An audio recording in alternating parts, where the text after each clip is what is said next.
السلام عليكم ورحمة الله وبركاته. أعوذ بالله من الشيطان الرجيم. بسم الله الرحمن الرحيم. يدبر الأمر من السماء إلى الأرض. يدبر الأمر من السماء إلى الأرض ثم يعرج إليه في يوم كان مقداره 1000 سنة مما تعدون.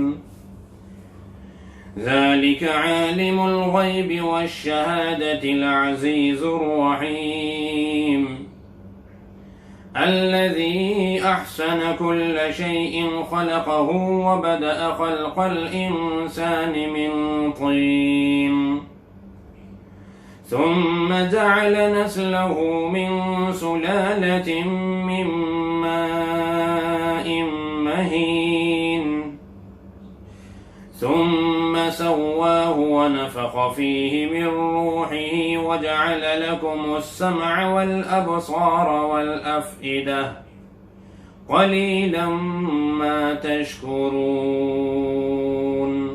صدق الله العظيم.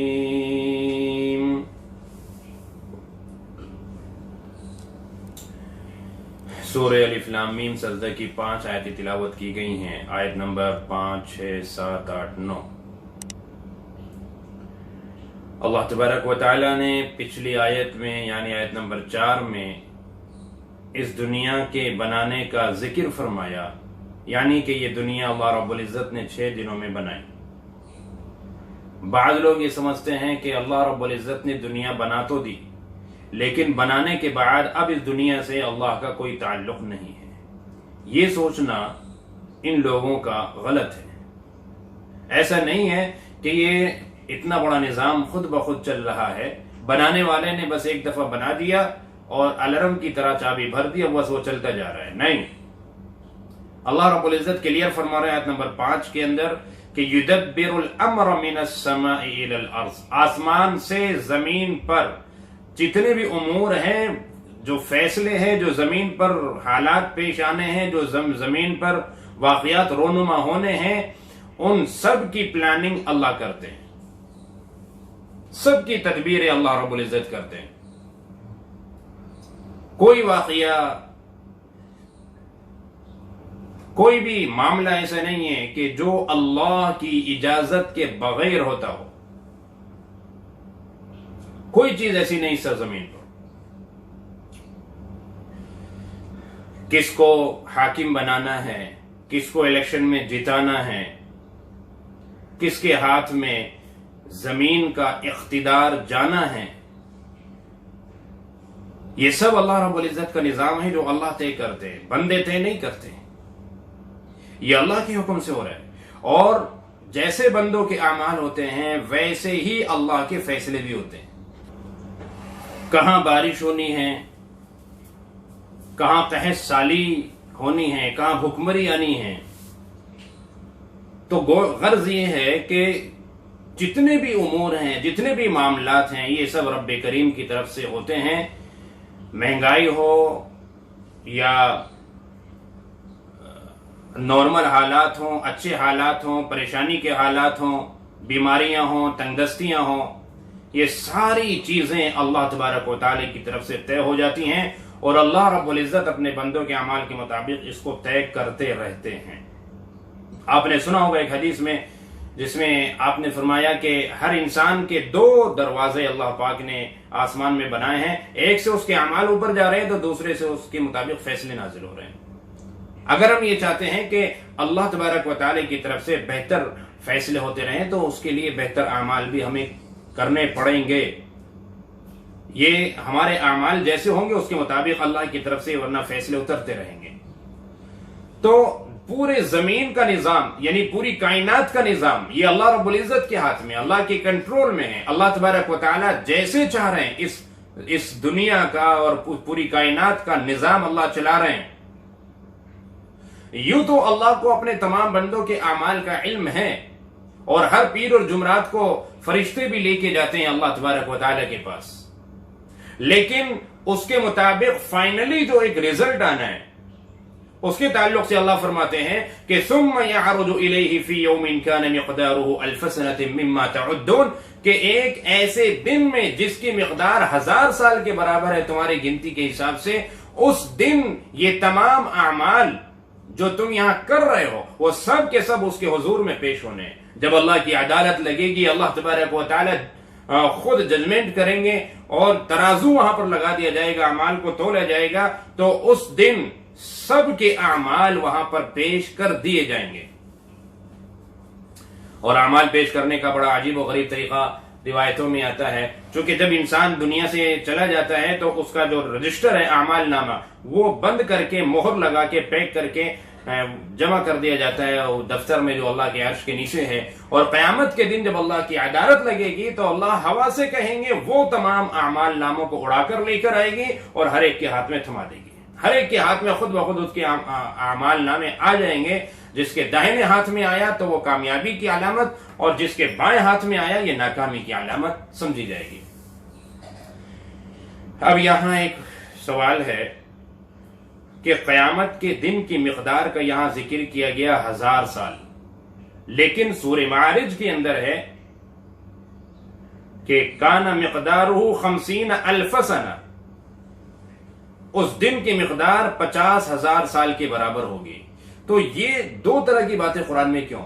علماء فرماتے ہیں، مفسرین فرماتے ہیں، یہ اس وجہ سے ہے کہ انسان بھی کئی طرح کے ہوں گے۔ جو بڑے درجے کے مجرم ہوں گے ان کے لیے وہ دن 50,000 سال کے برابر ہوگا، جو کم درجے کے مجرم ہوں گے ان کے لیے اس سے کم ہوگا، یہاں تک کہ کچھ لوگوں کے لیے 1000 سال کے برابر ہوگا، 1000 سال کے برابر۔ اور جو ایمان والے ہوں گے تو ان کے لیے تو یہ اللہ کے نبی صلی اللہ علیہ وسلم نے قسم کھا کر فرمایا کہ جتنی دیر میں فرض نماز تم پڑھ لیتے ہو، صرف وہ دن جس کی مقدار بعض لوگوں کو 1000 اور 50,000 سال کی معلوم ہوگی، وہ اس کو صرف اتنی سی معلوم ہوگی جتنی دیر میں فرض نماز پڑھ لیتے ہیں۔ ایک روایت میں تو یہ ہے کہ کچھ لوگوں کے لیے یہ مقدار اتنی ہوگی جیسے ظہر سے عصر کے درمیان کا وقت، لیکن کچھ لوگوں کے لیے یہ مقدار صرف اتنی سی ہوگی کہ جیسے فرض نماز پڑھ لی ہو۔ فرض نماز پڑھنے میں کتنا وقت لگتا ہے؟ 5-7 منٹ، 10 منٹ، 12 منٹ۔ تو آپ یہ سمجھ لیجئے کہ بعض لوگوں کے لیے تو یہ مقدار صرف اتنی سی ہوگی۔ تو وہی انسانوں کے تناسب سے اور انسانوں کے اعتبار سے یہ مقدار جو قیامت کے دن کی ہوگی یہ مختلف ہوگی، الگ الگ، کسی کو کم محسوس ہوگی، کسی کو زیادہ محسوس ہوگی۔ تو بہرحال اس دن جو ہے فائنلی فیصلہ ہونا ہے اور سب کے اعمال اللہ تبارک و تعالیٰ کے سامنے پیش ہونے ہیں۔ دنیا کا بہرحال جو نظام ہے یہ اللہ تبارک و تعالیٰ طے کرتے رہتے ہیں اور اللہ تبارک و تعالیٰ اس پورے نظام کو چلاتے ہیں۔ کچھ لوگ یہ سمجھتے ہیں کہ فلاں جادوگر نے میرے اوپر یہ کر دیا، فلاں نے سفلی کرا دی، فلاں نے میرا کاروبار بند کرا دیا، یہ سب شرکیہ باتیں۔ اسی لیے ہمیں اس آیت کریمہ سے یہ سبق لینا چاہیے اور اپنا عقیدہ مضبوط بنا لینا چاہیے کہ دنیا کا کوئی بھی کام ہو وہ اللہ کی اجازت سے نہیں ہوتا اور اللہ کے حکم کے بغیر نہیں ہوتا۔ سارے فیصلے اللہ تبارک و تعالیٰ خود فرماتے ہیں۔ اس پوری دنیا اور پوری کائنات کا نظام اور اس کا پورا کنٹرول اللہ تبارک و تعالیٰ نے اپنے ہاتھ میں لیا ہوا ہے۔ اگر ایسا ہوتا کہ اللہ بندوں کے ہاتھ میں دے دیتے تو جس طرح سے اب یہ نظام چل رہا ہے نا، پھر اس طرح سے نہ چل رہا ہوتا، پھر تو ہر طاقتور غالب آ جاتا کمزور پر، ہر سرمایہ دار اور مالدار وہ دبا دیتا، پورے طریقے سے کچل دیتا غریبوں کو، کمزوروں کو۔ یہ تو نظام اللہ نے اپنے ہاتھ میں لے رکھا ہے۔ تو یہ عقیدہ ہمارا نہیں ہونا چاہیے کہ فلاں شخص نے سفلی کرا دی ہے اور فلاں نے جادو کرا دیا ہے اور اس نے میرا کاروبار بند کرا دیا، اس نے کوک بند کرا دی، وہ بچے نہیں ہونے دے رہا ہے، وہ کاروبار نہیں چلنے دے رہا ہے، اور وہ تو اس نے ایسا کرایا کہ وہ زندہ نہیں رہنے دے رہا ہے، کہ وہ جب کرا دیتا ہے تو انسان سیدھا قبر میں پہنچتا ہے۔ تو یہ عقیدہ ہمارا نہیں ہونا چاہیے۔ عقیدہ یہ ہونا چاہیے کہ کوئی کچھ بھی کوشش کرے لیکن ہوتا وہ یہ جو اللہ چاہتے ہیں۔ اللہ کے نبی صلی اللہ علیہ وسلم پر بھی جادو کا جو اثر ہوا تھا وہ اللہ کے حکم سے ہوا تھا، اللہ کے حکم کے بغیر نہیں ہوا تھا۔ اللہ تبارک و تعالی اپنے بندوں کو ایسی پریشانی کے وقت میں کیا انہیں کرنا چاہیے یہ سبق دینا چاہ رہے تھے، ایک علاج اللہ پاک بتانا چاہ رہے تھے کہ کبھی اگر تمہیں ایسا شبہ ہو کہ کچھ لوگ کوشش کر رہے ہیں نقصان پہنچانے کی، تو قل اعوذ برب الفلق، قل اعوذ برب الناس یہ صورتیں پڑھو، اپنے اوپر دم کرو، تو پھر انشاءاللہ کچھ نہیں ہوگا۔ تو بہرحال جو بھی معاملہ ہوتا ہے وہ اللہ رب العزت کے حکم سے ہوتا ہے۔ ذَلِكَ عَالِمُ الْغَيْبِ وَالشَّهَادَةِ الْعَزِيزُ الرَّحِيمُ، اس اتنی بڑی کائنات کو چلانا اور اس کے نظام کو سنبھالنا، یہ اسی کا کام ہو سکتا ہے جو غیب کی بھی باتوں کو جاننے والا ہے اور ظاہری باتوں کو بھی جاننے والا ہے، جو پوشیدہ اور چھپی ہوئی باتوں کو بھی جانتا ہے اور جو ظاہر ہے ان کو بھی جانتا ہے۔ یہ اس پوری کائنات اور پورے نظام کو وہ چلا رہا ہے۔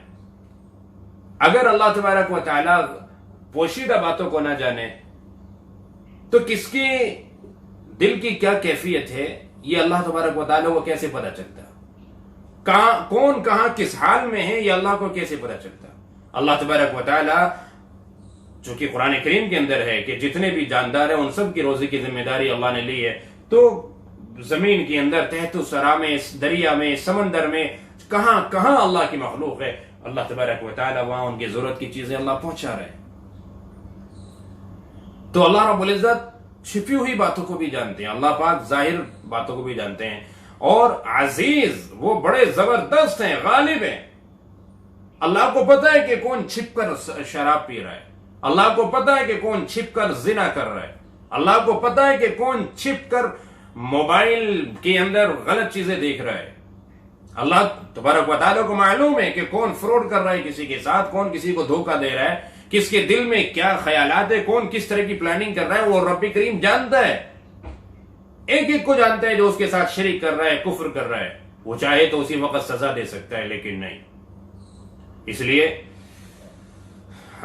عزیز جو اللہ نے یہاں پر لفظ ذکر کیا نا، میں اس وجہ سے یہ عرض کر رہا ہوں کہ وہ بڑا زبردست ہے، غالب ہے، وہ چاہے تو فوری سزا دے دے، لیکن وہ فوراً سزا کیوں نہیں دیتا؟ الرحیم، وہ بڑا رحم کرنے والا ہے، بہت رحم کرنے والا ہے۔ تو بھائی فوری طور پر سزا نہ ملنا یہ اس وجہ سے نہیں ہے کہ کوئی ہمیں دیکھ نہیں رہا، یہ اس وجہ سے ہے کہ وہ ہم پہ رحم کر رہا ہے، وہ اس وجہ سے ہے کہ وہ نظر انداز کر رہا ہے، اگنور کر رہا ہے، وہ موقع دے رہا ہے سنبھلنے کا، وہ موقع دے رہا ہے توبہ کرنے کا، وہ موقع دے رہا ہے معافی تلافی کرنے کا، یہ اس وجہ سے ہے۔ کبھی بھی یہ نہ سمجھے کہ ہم تو سب کچھ کر رہے ہیں لیکن اس کے باوجود بڑی اچھی حالت میں ہیں تو شاید کہ ہم صحیح ہیں اور حق پر ہیں، اگر وہ دیکھ بھی رہا ہے تو اسے ہمارے اعمال پسند ہیں، یا تو وہ اس کو پتہ نہیں چل رہا ہے، وہ پتہ چل رہا ہے تو بھئی وہ اس کا مطلب اس کو پسند ہے۔ ایسا نہیں ہے، اس کو معلوم ہے، وہ دیکھ رہا ہے اور اسے پسند بھی نہیں ہے، لیکن صرف یہ ہے کہ اس نے اس دنیا کے بنانے سے 50,000 سال پہلے ایک بات طے کر لی تھی کہ ہمیشہ میری رحمت میرے غصے پر غالب رہے گی، یعنی جہاں بھی کہیں انتقام لینے کی بات ہوگی تو فوراً وہاں میں انتقام نہیں لوں گا بلکہ رحم و کرم کا معاملہ کروں گا۔ یہ اللہ نے اپنے لیے پہلے طے کر لیا تھا، اور اللہ رب العزت جب کوئی چیز طے کر لیتے ہیں پھر اللہ اس سے پیچھے نہیں ہٹتے۔ بس یہی وجہ ہے جس کی وجہ سے اللہ رب العزت مہلت دے رہے ہیں۔ تو بھئی قیامت کا دن جس کا ذکر یہاں پر آیا ہے، 1000 سال کی مقدار اس کی بتائی گئی ہے، اور 50,000 سال کی مقدار بھی قرآن کریم کے اندر اس کی آئی ہے۔ تو میں نے یہ عرض کر دیا کہ یہ انسانوں کے تناسب کہ ان کے اعمال کے اعتبار سے ہے، کسی کو وہ 50,000 سال کے برابر لگے گا تو کسی کو وہ 1000 سال کے برابر لگے گا، کسی کو ظہر سے عصر کے درمیان تک جتنا ٹائم ہے اتنا لگے گا، اور کسی کو صرف ایک فرض نماز ادا کرنے کے برابر لگے گا۔ تو جیسے جس کے اعمال ہوں گے اس کے اعتبار سے اس دن کی مقدار اس کو معلوم ہوگی۔ اس دن کی تیاری ہمیں ابھی سے کرنی ہے اور اس دن سے ہمیں ڈرنا ہے، اور اس کا یقین اپنے دل میں بٹھانا ہے کہ یقیناً یہ دن آئے گا اور ہمیں اللہ کے سامنے ضرور بالضرور پیش ہونا ہوگا۔ 2 ہی آیتوں کی تفسیر ابھی ہو پائی ہے، آیت نمبر 5 اور 6 کی، بقیہ آیتوں کی انشاءاللہ آئندہ۔ اللہ تبارک و تعالی ہمیں اس کی سمجھ عطا فرمائے، عمل کی توفیق عطا فرمائے۔